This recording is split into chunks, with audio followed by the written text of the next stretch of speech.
ವೀಕ್ಷಕರಿಗೆಲ್ಲರಿಗೂ ನಮಸ್ಕಾರಗಳು. ಇಂದಿನ ವಿಡಿಯೋದಲ್ಲಿ ನಾವು 4ನೇ ತರಗತಿ ಕನ್ನಡ ಪಠ್ಯಪುಸ್ತಕದ ಪಾಠ 14 ಹುತಾತ್ಮ ಬಾಲಕ ಎಂಬ ಅಧ್ಯಾಯದ ಪ್ರಶ್ನೋತ್ತರ ಅಭ್ಯಾಸ ಚಟುವಟಿಕೆಗಳ ಬಗ್ಗೆ ತಿಳಿದುಕೊಳ್ಳೋಣ. ಮೊದಲನೇದಾಗಿ ಅಭ್ಯಾಸ ಚಟುವಟಿಕೆ. ಇದರಲ್ಲಿ ಇರೋದು ಒಂದೊಂದು ವಾಕ್ಯದಲ್ಲಿ ಉತ್ತರ ಬರೆಯಿರಿ. ಇದಕ್ಕೆ ಮೊದಲನೇ ಪ್ರಶ್ನೆ, ಬ್ರಿಟಿಷರಿಗೆ ಭಾರತವನ್ನು ಬಿಟ್ಟು ತೊಲಗಿ ಎಂದು ಎಚ್ಚರಿಕೆ ಕೊಟ್ಟವರು ಯಾರು?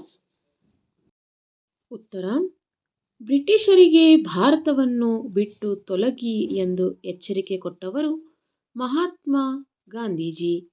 ಬ್ರಿಟಿಷರಿಗೆ ಭಾರತವನ್ನು ಬಿಟ್ಟು ತೊಲಗಿ ಎಂದು ಎಚ್ಚರಿಕೆ ಕೊಟ್ಟವರು ಮಹಾತ್ಮ ಗಾಂಧೀಜಿ. ಎರಡನೇ ಪ್ರಶ್ನೆ, ಹುಬ್ಬಳ್ಳಿಯ ಜನತೆಗೆ ಪ್ರಮುಖವಾಗಿದ್ದ ದಿನ ಯಾವುದು? ಇದಕ್ಕೆ ಉತ್ತರ, 1942ರ ಆಗಸ್ಟ್ 15 ಹುಬ್ಬಳ್ಳಿಯ ಜನತೆಗೆ ಪ್ರಮುಖವಾಗಿದ್ದಂತಹ ದಿನ. 1942ರ ಆಗಸ್ಟ್ 15 ಹುಬ್ಬಳ್ಳಿಯ ಜನತೆಗೆ ಪ್ರಮುಖವಾಗಿದ್ದಂತಹ ದಿನ. ಮೂರನೇ ಪ್ರಶ್ನೆ, ನಾರಾಯಣನ ತಾಯಿ ಏನೆಂದು ಮಗನನ್ನು ಹರಿಸಿದಳು? ನಾರಾಯಣನ ತಾಯಿ ಏನೆಂದು ಮಗನನ್ನು ಹರಿಸಿದಳು? ಇದಕ್ಕೆ ಉತ್ತರ, ದೇವರು ನಿನಗೆ ಒಳ್ಳೆಯದು ಮಾಡಲಿ ಎಂದು ತಾಯಿ ಹರಿಸಿದಳು. ದೇವರು ನಿನಗೆ ಒಳ್ಳೆಯದು ಮಾಡಲಿ ಎಂದು ತಾಯಿ ಹರಸಿದಳು. ನಾಲ್ಕನೇ ಪ್ರಶ್ನೆ, ನಾರಾಯಣನು ಕೂಗಿದ ಘೋಷಣೆ ಯಾವುದು? ಉತ್ತರ, ಬ್ರಿಟಿಷರೇ ಭಾರತ ಬಿಟ್ಟು ತೊಲಗಿ ಎಂಬ ಘೋಷಣೆ ಕೂಗಿದ. ಬ್ರಿಟಿಷರೇ ಭಾರತ ಬಿಟ್ಟು ತೊಲಗಿ ಎಂಬ ಘೋಷಣೆ ಕೂಗಿದನು. ಐದನೇ ಪ್ರಶ್ನೆ, ಸಾವಿನ ಅಂಚಿನಲ್ಲಿದ್ದ ಬಾಲಕ ಏನನ್ನು ಕೇಳಿದ?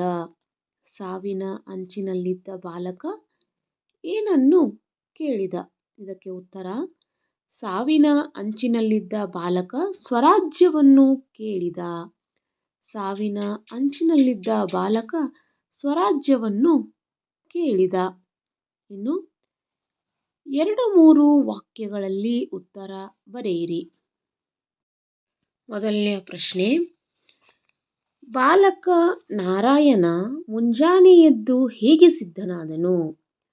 ಬಾಲಕ ನಾರಾಯಣ ಮುಂಜಾನೆ ಎದ್ದು ಹೇಗೆ ಸಿದ್ಧನಾದನು? ಇದಕ್ಕೆ ಉತ್ತರ, ಮುಂಜಾನೆ ಬೇಗ ಎದ್ದು ಸ್ನಾನ ಮಾಡಿ ಖಾದಿ ಚಡ್ಡಿ, ಅಂಗಿ ಮತ್ತು ಗಾಂಧಿ ಟೋಪಿಯನ್ನು ಧರಿಸಿದ. ಮನೆಯ ಬೀರುವಿನಲ್ಲಿದ್ದ ತ್ರಿವರ್ಣ ಧ್ವಜವನ್ನು ಹೊರತೆಗೆದು ಸಿದ್ಧವಾಗಿ ನಿಂತನು. ಎರಡನೇ ಪ್ರಶ್ನೆ, ನಾರಾಯಣನ ತಾಯಿ ಏಕೆ ಅಚ್ಚರಿಗೊಂಡಳು? ಇದಕ್ಕೆ ಸರಿಯಾದ ಉತ್ತರ, ನಾರಾಯಣ ತನ್ನ ತಾಯಿಗೆ ಹಿರಿಯರು ಕಿರಿಯರು ಎಂಬುದು ಮುಖ್ಯವಲ್ಲ, ಭಾರತ ಮಾತೆಯ ಸೇವೆಯನ್ನು ಹೇಗೆ ಮಾಡುತ್ತೇವೆ ಎನ್ನುವುದೇ ಮುಖ್ಯ ಎಂದು ಹೇಳಿದಾಗ ಅಚ್ಚರಿಗೊಂಡಳು. ನಾರಾಯಣ ತನ್ನ ತಾಯಿಗೆ ಹಿರಿಯರು ಕಿರಿಯರು ಎಂಬುದು ಮುಖ್ಯವಲ್ಲ, ಭಾರತ ಮಾತೆಯ ಸೇವೆಯನ್ನು ಹೇಗೆ ಮಾಡುತ್ತೇವೆ ಎನ್ನುವುದೇ ಮುಖ್ಯ ಎಂದು ಹೇಳಿದಾಗ ಅಚ್ಚರಿಗೊಂಡಳು. ಮೂರನೇ ಪ್ರಶ್ನೆ, ಪೊಲೀಸರು ಸಿಟ್ಟಿನಿಂದ ಏಕೆ ಕುದಿಯುತ್ತಿದ್ದರು? ಇದಕ್ಕೆ ಉತ್ತರ, ನಾರಾಯಣ ತಾರಕ ಸ್ವರದಲ್ಲಿ ಬ್ರಿಟಿಷರೇ ಭಾರತ ಬಿಟ್ಟು ತೊಲಗಿ ಎಂಬ ಘೋಷಣೆ ಕೂಗುತ್ತಿದ್ದನು. ನಾರಾಯಣ ತಾರಕ ಸ್ವರದಲ್ಲಿ ಬ್ರಿಟಿಷರೇ ಭಾರತ ಬಿಟ್ಟು ತೊಲಗಿ ಎಂಬ ಘೋಷಣೆ ಕೂಗುತ್ತಿದ್ದನು. ಇತರರು ಅವನ ಕೂಗನ್ನು ಪ್ರತಿಧ್ವನಿಸುತ್ತಿದ್ದರು. ಇದನ್ನು ಕಂಡ ಪೊಲೀಸರು ಸಿಟ್ಟಿನಿಂದ ಕುದಿಯುತ್ತಿದ್ದರು. ಇವು 2-3 ವಾಕ್ಯಗಳಲ್ಲಿ ಉತ್ತರ. ಇನ್ನು ಈ ಮಾತನ್ನು ಯಾರು ಯಾರಿಗೆ ಹೇಳಿದರು? ಇಲ್ಲಿ ಒಂದು ವಾಕ್ಯವನ್ನು ಕೊಟ್ಟಿದ್ದಾರೆ, ಅದು ಯಾರು ಯಾರಿಗೆ ಹೇಳಿದರು ಎಂಬುದನ್ನು ನಾವು ಬರೆಯಬೇಕು. ಒಂದನೇ ಪ್ರಶ್ನೆ, ಎಲ್ಲಿಗೆ ಹೋಗುತ್ತಿರುವೆ ಮಗು? ಯಾರು ಹೇಳಿದರೆಂದರೆ ಅಮ್ಮ, ನಾರಾಯಣನ ಅಮ್ಮ. ಯಾರಿಗೆ? ನಾರಾಯಣನಿಗೆ. ಎರಡನೇ ಪ್ರಶ್ನೆ, ಅಮ್ಮ, ಹಿರಿಯರು ಮತ್ತು ಕಿರಿಯರು ಎನ್ನುವುದು ಮುಖ್ಯವಲ್ಲ. ಯಾರು ಹೇಳಿದರು? ನಾರಾಯಣ. ಯಾರಿಗೆ? ಅಮ್ಮನಿಗೆ. ಮೂರನೇ ಪ್ರಶ್ನೆ, ನಿನಗೆ ಏನು ಬೇಕು? ಇದನ್ನು ಯಾರು ಹೇಳಿದರೆಂದರೆ ಬ್ರಿಟಿಷ್ ಅಧಿಕಾರಿಗಳು. ಯಾರಿಗೆ?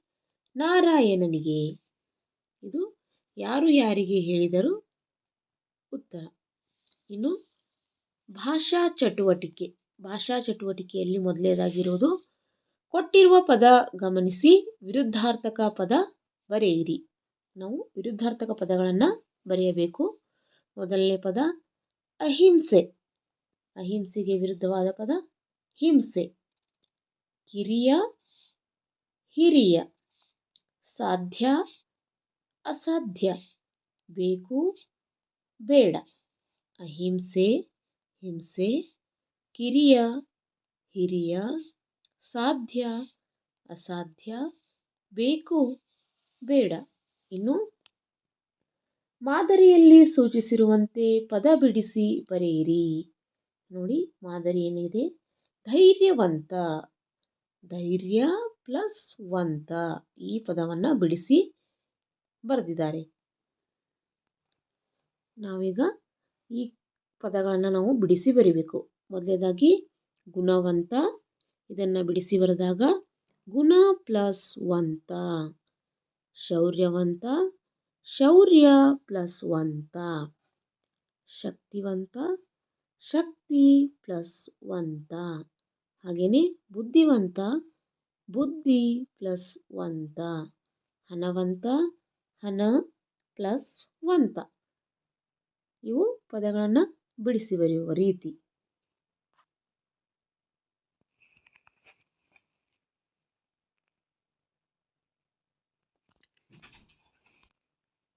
ಮುಂದಿನದಾಗಿ ಕೊಟ್ಟಿರುವ ಪದಗಳನ್ನು ಬಳಸಿ ಸ್ವಂತ ವಾಕ್ಯ ರಚಿಸಿರಿ.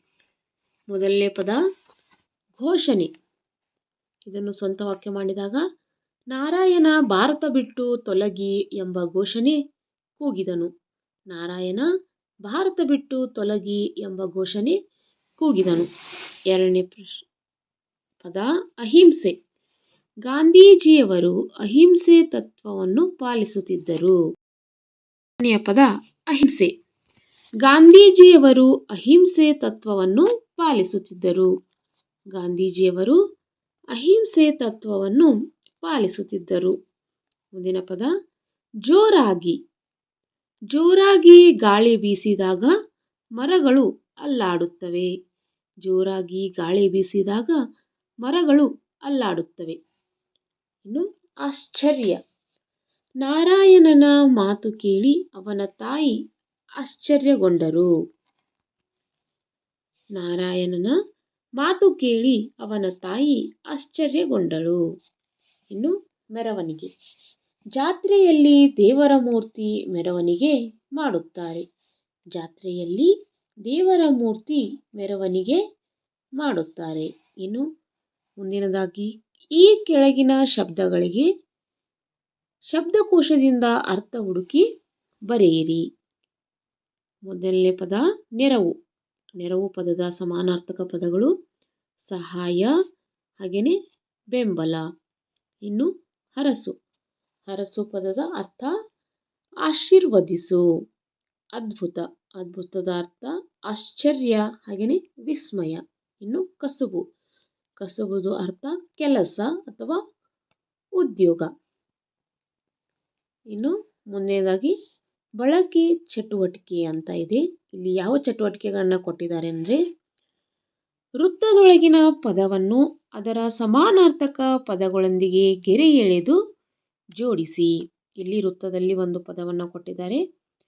ಇಲ್ಲೊಂದು ಕೆಲವಷ್ಟು, ಇಲ್ಲಿ ಕೆಲವಷ್ಟು ಪದಗಳಿವೆ. ಈ ವೃತ್ತದಲ್ಲಿರುವ ಪದದ ಸಮಾನ ಅರ್ಥ ಕೊಡುವ ಬೇರೆ ಪದಗಳಿಗೆ ನಾವು ಒಂದು ಗೆರೆಯನ್ನು ಎಳೆಯುವುದರ ಮೂಲಕ ಹೊಂದಿಸ್ಕೋಬೇಕು. ಮೊದಲನೇದಾಗಿ ಇಲ್ಲಿ ವೃತ್ತದಲ್ಲಿರುವಂತಹ ಪದ ಆಶ್ಚರ್ಯ. ಆಶ್ಚರ್ಯದ ಅರ್ಥ ವಿಸ್ಮಯ, ಹಾಗೆಯೇ ಬೆರಗು, ಹಾಗೆ ಅಚ್ಚರಿ.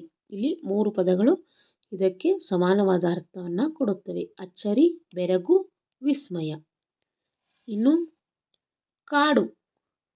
ಕಾಡು, ಅರಣ್ಯ, ಅಡವಿ, ಕಾನನ, ಹಾಗೆಯೇ ಬಯಲು. ಇನ್ನು 3ನೇ ಪದ ಸುಳಿವು. ಸುಳಿವು ಪದದ ಸಮಾನಾರ್ಥಕ ಗುರುತು, ಕುರುಹು. ಇನ್ನು ಕೊನೆಯದಾಗಿ ಇರುವುದು ಕೊಟ್ಟಿರುವ ಅಕ್ಷರ ಬಳಸಿ ಪದ ರಚಿಸಿ. ಅಕ್ಷರ ಬಂಧ ಪೂರ್ಣಗೊಳಿಸು. ರಚನೆಯಾದ ಪದಗಳನ್ನು ಖಾಲಿ ಜಾಗದಲ್ಲಿ ಬರೆಯಿರಿ ಅಂತ ಇದೆ. ಇಲ್ಲಿ ಅಕ್ಷರಗಳು ಯಾವೆಂದರೆ ಡೆ, ನ, ರ, ನೆ ಮತ್ತು ಉ. ಈಗ ನಾವು ಒಂದೊಂದು ಅಕ್ಷರ ತುಂಬಿದಾಗ ಇಲ್ಲಿ ಏನಾಗುತ್ತೆ ಅಂದರೆ ಪ ಡೆ, ಪಡೆ. ಹಾಗೆಯೇ ಪ ಯ ನ, ಇಲ್ಲಿ ನವನ್ನು ತುಂಬಿದ್ದೀವಿ, ಪ ಯ ನ. ಹಾಗೆಯೇ ಮೇಲಿಂದ ಕೆಳಗೆ ಹನತೆ, ಹನತೆ. ಇಲ್ಲಿ ಹರಸು, ಇಲ್ಲಿ ರ ಅಕ್ಷರವನ್ನು ನಾವು ತುಂಬಿದ್ದೀವಿ, ಹರಸು. ಹಾಗೆಯೇ ಇಲ್ಲಿ ನೇ ಅಕ್ಷರವನ್ನು ತುಂಬಿದಾಗ ನೇಸು, ನೆರವು, ಸಾವು. ಇಲ್ಲಿ ಉ ಅಕ್ಷರ, ಸಾವು, ನೆರವು, ನೆನೆಸು, ಹರಸು, ಹನತೆ, ಪಯಣ, ಪಡೆ. ಈ ಶಬ್ದಗಳನ್ನು ನಾವಿಲ್ಲಿ ಬರೆದಿದ್ದೀವಿ. ಪಡೆ, ಪಯಣ, ಹನತೆ, ಹರಸು,